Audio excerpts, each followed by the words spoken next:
E a gente vai falar agora sobre variáveis. E eu até montei um esquemazinho aqui, um slidezinho para poder explicar melhor, beleza?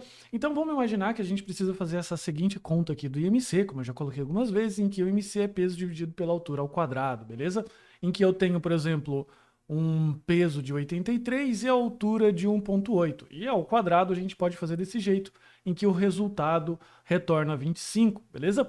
Só que é interessante, muitas vezes, guardar o resultado das nossas contas do que a gente vai fazer. Pode ser números, pode ser textos, pode ser booleanos, objetos, enfim, o que você quiser, na memória do computador para poder utilizar isso mais tarde.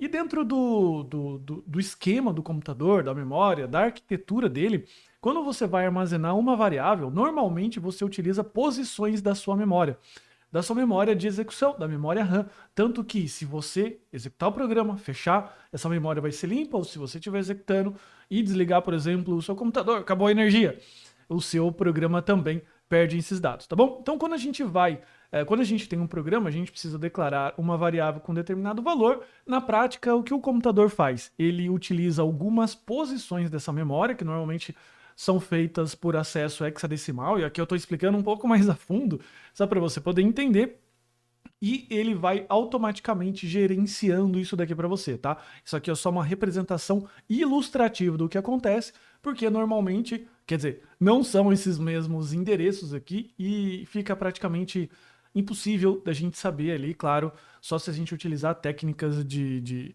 verificação de binário, tá?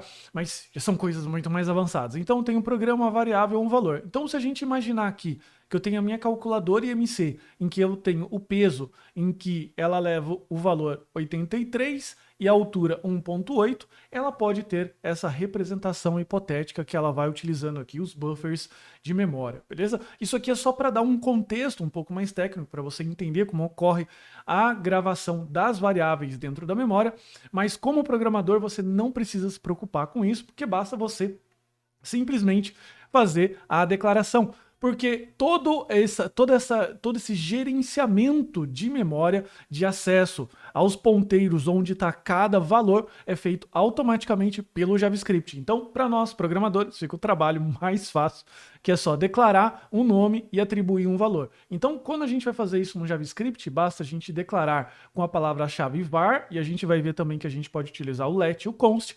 A gente declara um nome dessa variável e, por fim, a gente atribui um valor a ela. Então, por exemplo, no caso do IMC, peso e altura, a gente pode atribuir uma variável resultado com a conta, inclusive realizar aqui a impressão desse resultado, mostrando isso pra gente lá dentro do navegador, beleza? Então, é basicamente dessa forma aqui que a gente faz, é dessa forma que as variáveis funcionam, e agora a gente vai ver aqui mais detalhes, a diferença de var, let e const.